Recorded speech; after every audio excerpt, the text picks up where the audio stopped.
Hi అండి, welcome back to mini Chaitra channel.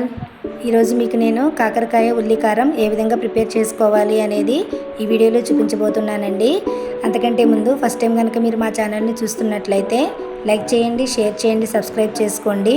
ఇక కాకరకాయ అనేది చేదుగా ఉంటుంది కాబట్టి చాలామంది ఇష్టపడరండి, కానీ చేదు లేకుండా ఈ కర్రీని నేను ప్రిపేర్ చేశాను. చాలా టేస్టీగా వచ్చింది. మీరు కూడా తప్పకుండా ట్రై చేయండి. ముందుగా మనం కాకరకాయలను ఇలాగా నీట్గా కడుక్కోవాలండి. నేను పండివి కాకుండా పచ్చిగా ఉన్నటువంటి కాకరకాయలను తీసుకున్నాను. అవే బాగుంటాయి ఈ కర్రీకి. అలాగే ఇలా వీడియోలో చూపిస్తున్న విధంగా రౌండ్గా చక్రాల్లాగా లేదంటే పొడవుగా ముక్కల్లాగా కూడా మీరు కట్ చేసుకోవచ్చు. ఇలా కట్ చేసుకున్నటువంటి కాకరకాయ ముక్కల లోపల ఉన్నటువంటి గింజలను మీరు నీట్గా తీసేసేయాలండి. తీసివేసి వాటిని ఒక బౌల్లో వేసుకుని మళ్ళీ ఒకసారి మనం కడుక్కోవాలి. కడిగిన తర్వాత అందులో మనం కొద్దిగా పసుపు వేసుకోవాలి.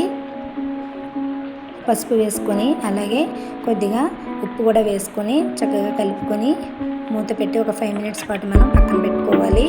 తర్వాత మనం ఆనియన్స్ని నేను 1/2 కిలో కాకరకాయలకు 4 ఉల్లిపాయలు తీసుకున్నానండి. ఇవి ఇలా నేను వీడియోలో చూపిస్తున్న విధంగా నీట్గా చేసుకున్న తర్వాత తురుముకోవాలి. తురుముకొని ఉల్లిపాయలను ఇలా ఉల్లిపాయలను తురుముకొని పక్కన పెట్టుకోవాలండి. తర్వాత కాకరకాయ ముక్కలు ఉన్నాయి కదా, వాటిలో వాటర్ వస్తుంది. ఈ వాటర్ను మనం నీట్గా పిండేసుకోవాలి. పిండేసుకుని ఒక బౌల్లోకి తీసుకోవాలి.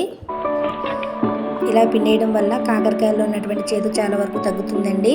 తర్వాత స్టవ్ ఆన్ చేసి స్టవ్ పైన ఒక కడాయి పెట్టుకొని అందులో కొద్దిగా ఆయిల్ పోసి ఆయిల్ హీట్ ఎక్కిన తర్వాత అందులో ఈ కాకరకాయ ముక్కలను వేసుకోవాలండి. వేసుకున్న తర్వాత ఒక 5 మినిట్స్ పాటు చక్కగా మూత పెట్టి ఉడికించుకోవాలి. అలా మనం కాకరకాయ ముక్కలు చక్కగా వేగేంత వరకు వేయించుకొని మనం వాటిని ఒక ప్లేట్లోకి తీసుకుందాం.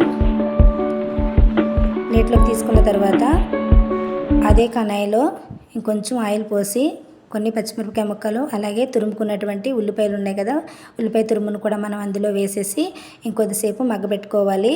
మగ్గిన తర్వాత అందులో అల్లం వెల్లుల్లి పేస్ట్ కూడా వేసి చక్కగా వాటర్ అంతా ఇంకిపోయేంత వరకు మనం దాన్ని ఉడికించుకోవాలి. ఉడికిన తర్వాత అందులో మనం కాకరకాయ ముక్కలను కూడా ఉన్నాయి కదా వేయించుకున్నవి, వాటిని కూడా వేసి కొద్దిసేపు చక్కగా ఇలాగా కలుపుకొని ఉడికించుకోవాలండి. అలా ఉడుకుతూ ఉన్నటువంటి వాటిలో కొద్దిగా పసుపు అలాగే నేను 2 స్పూన్ల వరకు కారం వేసాను. కొద్దిగా కారం వేసి అలాగే కొద్దిగా ఉప్పు కూడా వేసి చక్కగా ఇంకొద్దిసేపు మనం ఒక 2 మినిట్స్ పాటు అలా వేగిన తర్వాత అందులో మనం వాటర్ పోసుకొని చక్కగా మూత పెట్టి ఇంకొద్దిసేపు ఉడికించుకోవాలండి. ఎప్పుడు తినని వాళ్ళు కూడా మీరు ఒకసారి ఇలా చేసి పెడితే చక్కగా ఇష్టంగా తింటారు. కాకరకాయ అనేది అందరూ ఇష్టపడరు కాబట్టి ఇలా మనం కొద్దిసేపు ఉడికిన తర్వాత అది మళ్ళీ మనం ఒకసారి మూత తీసి చూసుకొని ఒకసారి కలుపుకొని అందులో మళ్ళీ మనం గరం మసాలా పౌడర్ వేసుకోవాలి. ఆ కర్రీ మనకి బాగా దగ్గరగా అయ్యేంత వరకు కన్నాయికి చక్కగా ఇలా అడుగంటుతుంది కదా, అడుగంటేంత వరకు మనం దాన్ని ఆ కర్రీని మనం ఉడికించుకోవాలండి. అలా ఉడికిన తర్వాత అందులో కొద్దిగా కరివేపాకు లేదా కొత్తిమీర వేసుకొని స్టవ్ ఆఫ్ చేసి సర్వ్ చేసుకోవడమేనండి.